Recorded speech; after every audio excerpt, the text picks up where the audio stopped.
किसान भाइयों, आज हम ज़िला चित्तौड़ के सोमी गांव में आए हुए हैं और यहाँ हम जो उद्यान विभाग द्वारा जो ये आंवले का बगीचा लगाया गया था उसमें हमने विज़िट किया है। और आप देख रहे हैं कि ये जो समय चल रहा है, इस समय आंवले में फ्लावरिंग का समय चल रहा है और बहुत ही अच्छे पौधों में फ्लावरिंग हो रही है। और फ्लावरिंग का जो मुख्य समय होता है वो है फरवरी मार्च का समय।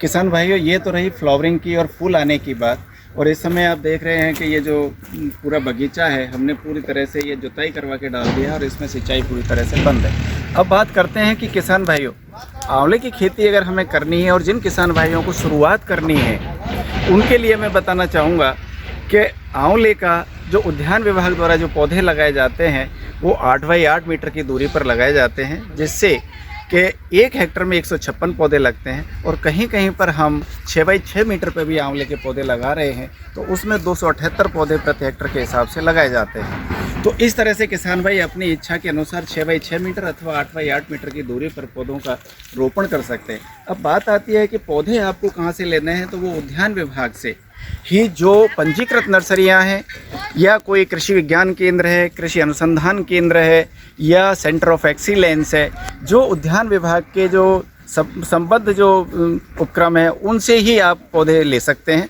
जिससे कि आपको गुणवत्ता की पूरी तरह से गारंटी रहती है। बात करें कि किसान भाइयों, आंवले की जो राजस्थान में अथवा चित्तौड़ ज़िले में जो आंवले की जो अच्छी किस्में हैं उसमें सबसे अच्छी जो किस्में है वो है चकैया।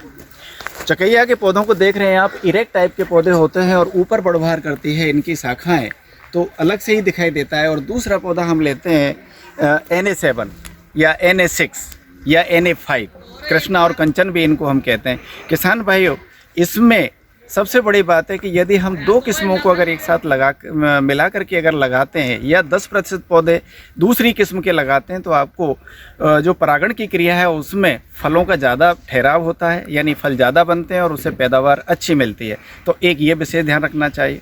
दूसरी बात है कि जो भी बगीचे आपको लगाने हैं वो आपको मई जून के महीने में, नए जो बगीचे स्थापित करने में मई जून के महीने में गड्ढों की खुदाई करें।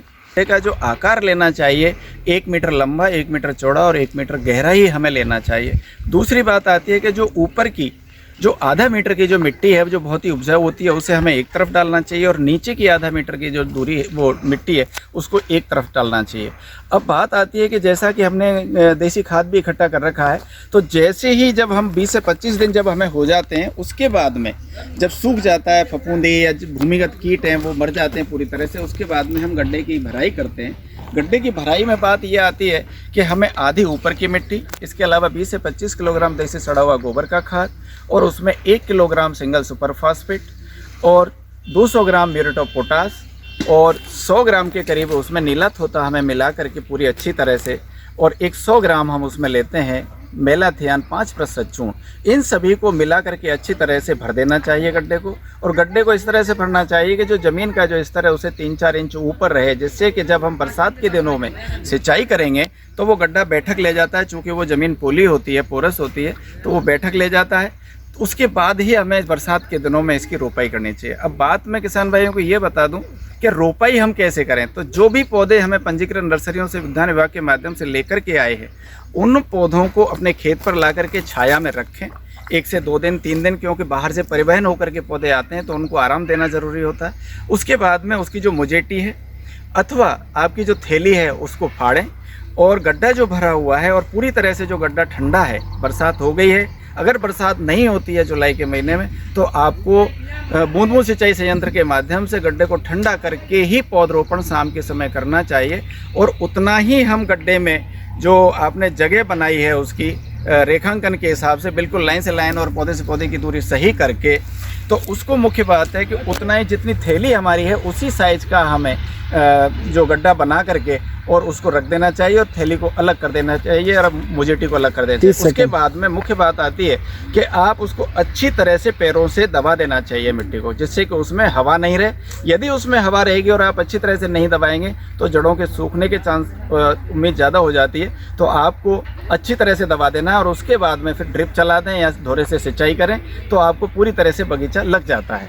और मैं ये मान के चलता हूँ कि 90% तक इसमें अच्छी तरह से अगर इस तरह से करेंगे या तो 90% तक आपके पौधों की जीवितता। बात आती है कि जब फल हमारा लगता है, जब अच्छा पौधा हो जाता है, इस तरह के जो पौधे होते हैं तीसरे और चौथे साल से फल देना शुरू करते हैं, तो इस फल की जो बात आती है कि जब फल बहुत अच्छी तरह से आता है, और मैंने ये देखा है कि जैसे अभी ये हमारा जो बगीचा है 20-22 साल पुराना है, इस पर कम से कम 1 से 1.5 क्विंटल फल एक पौधे पर आ रहा है, कहीं किसी पौधे पर 2 क्विंटल फल आ रहा है। तो इस फल का जो आपको जो मार्केट का जो रेट मिल रहा है वो कम से कम 20 रुपये किलो का आपको इस समय पे मार्केट मिल रहा है, क्योंकि अभी जो फसल बेची है वो 20 रुपये किलो के हिसाब से बेची है, तो बहुत अच्छा मार्जिन है। किसान भाइयों, इसके बहुत ज़्यादा आंवले के, इसको अमृत फल भी कहा जाता है, तो इसके आंवले के फार्मास्यूटिकल यूज़ बहुत हैं। औषधियाँ बनाने वाली जो फैक्ट्रियाँ हैं, आयुर्वेदिक जो औषधियाँ बनाती है, जैसे च्यवनप्राश है, आपका त्रिफला चूर्ण है, और भी बहुत सारी दवाइयाँ इसकी बनती हैं। विटामिन सी का बहुत बड़ा सोर्स है, इसमें 600 से 1100 मिलीग्राम प्रति 100 ग्राम गूदे में इसमें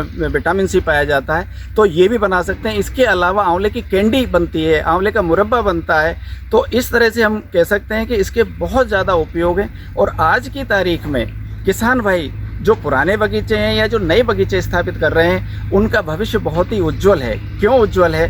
कि उसका कारण है कि आज हमारे पास में मार्केट उपलब्ध है। डिस्टेंट मार्केट की जो बात है, एक जगह से दूसरी जगह रातों रात 1000 किलोमीटर तक हम पौधे को, फल को ले जा करके और उसका बाज़ार अच्छे मूल्य प्राप्त कर सकते हैं। तो आज की समस्या ये है कि आंवले के बगीचों का बहुत अच्छा भविष्य आप लोग लगाएं और अच्छी आमदनी इससे प्राप्त कर सकते हैं। तो किसान भाइयों, मैं ये मान के चलता हूँ कि बहुत ज़्यादा प्रति हेक्टर आपको या प्रति पौधा आपको बहुत अच्छा रिटर्न मिलता है। तो आंवले की खेती को चित्तौड़ ज़िले में आपको बढ़ाएं और इससे पूरा लाभ कमाएं।